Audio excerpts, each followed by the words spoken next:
Hey, what's up? In this video, I'm gonna discuss or review rather, the ATR2100 USB dynamic microphone. This thing right here. And I'm gonna do it from this weird angle. I'm sorry. I'm using my phone and I put it like on top of a jar, so it's just standing there. I don't want it to fall either. Um, I'm after getting it, I did some recordings and then I made a bunch of points, and I'm gonna go through them now and give you my opinion on this thing. So one thing that I noticed immediately was that the sound level seemed very low.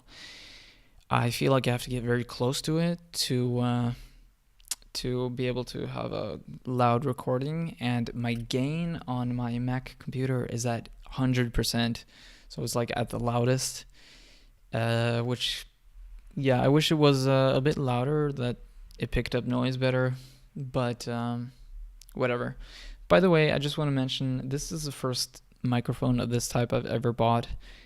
Prior to this, I've only used like a microphone on my phone or like on, yeah, my phone, I guess. I've never had anything like this, so I'm coming from like a newbie standpoint when it comes to this review. Second point, it does not pick up background noise of cars and trucks driving by. There are actually cars and trucks driving by all the time outside my window. I'm on like the 4th floor, but still, they're driving by all the time, and I can never hear them in the recording, which is really nice. So yeah, the USB port seems a bit wobbly. Let me show you this. So the port here itself doesn't seem wobbly. It's the actual thing that goes into it, this cable. It doesn't seem like it fits in there perfectly. I don't know what's going on. Let me check this real quick.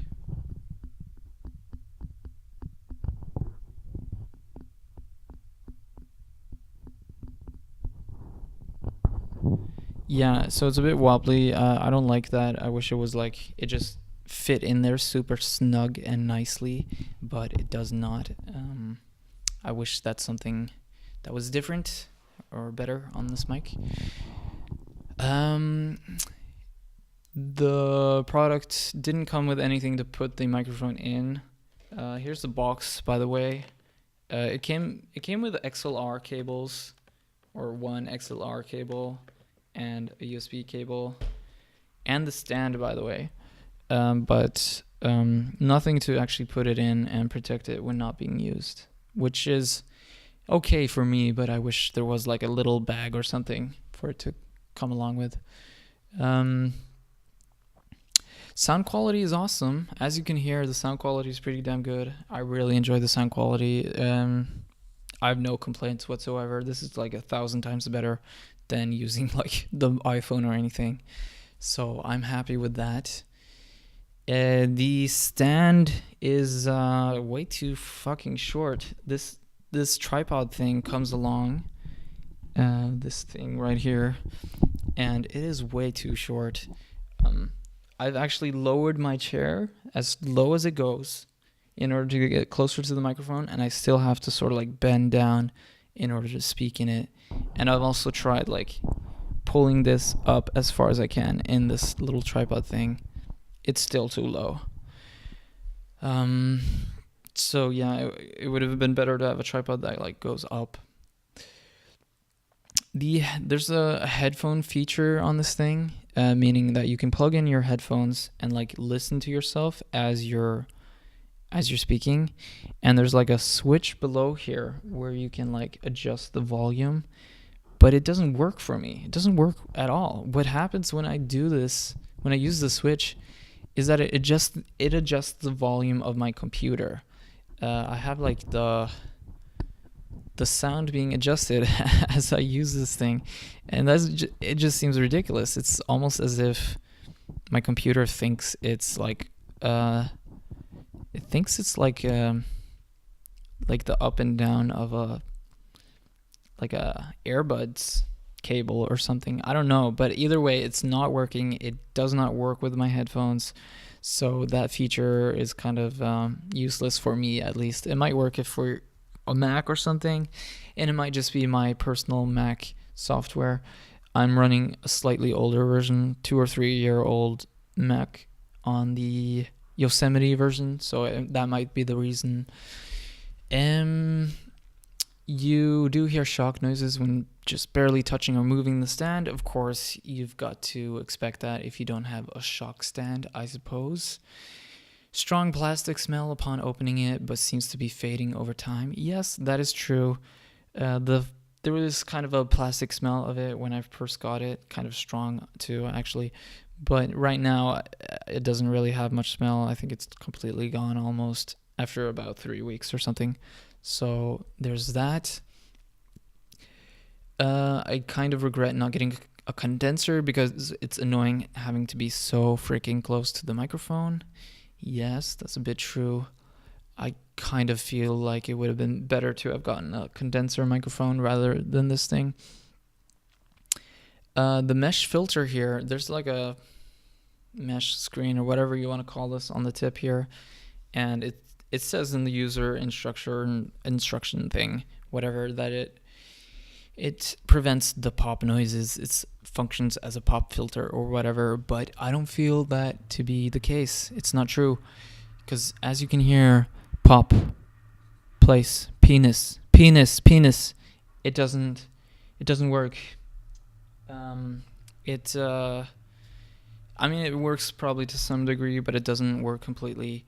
And that's why I purchased one of these foam cover things. And even with this, it doesn't completely take out the pop noises, but it does help reduce it. This thing helps, actually, and this is like $1. I actually made a video where I compare saying P words in the microphone with and without this thing, so you can check that out in my other video. Let me put this on now so you can hear the difference.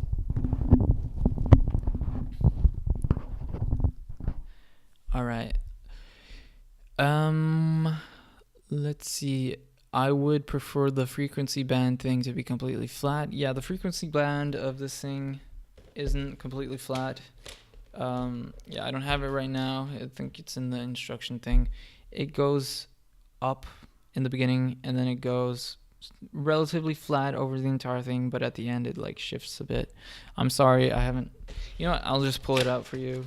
Okay, here's the frequency response and the polar pattern.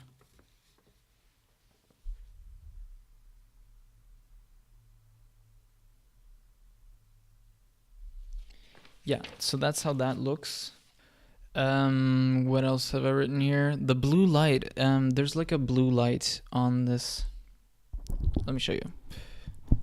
Right here, there's a blue light. I've actually covered it with a piece of plastic and paper. You can't see. It looks like you can't see it on the camera on my video right now, but it is so strong that it even goes through this paper thing. I can see it very easily myself. I've tried. The reason I've covered it up is because blue light isn't that good for you. It prevents your body from producing melatonin, so you optimally don't want to expose yourself to blue light towards nighttime. That's why I use software like Flux, and the blue light is fucking stupid. First off, I don't think it's useful at all. Sure, it's okay to know that your microphone is connected to power, but seriously, it's not necessary. And they should have picked a better color like red or green, but not blue. Let's see. One thing I'm happy about when it comes to the fact that I chose a dynamic mic over the condenser is that it seems easier to handle. It doesn't take up that much space. It's simply a fat rod with a cable. It takes less space than what a condenser would. I guess that's true. I don't know. Might be an issue with my Audacity software or the compatibility with Mac, but every time I plug out the Mac mic and plug it back in, I need to restart Audacity. I should test this with GarageBand.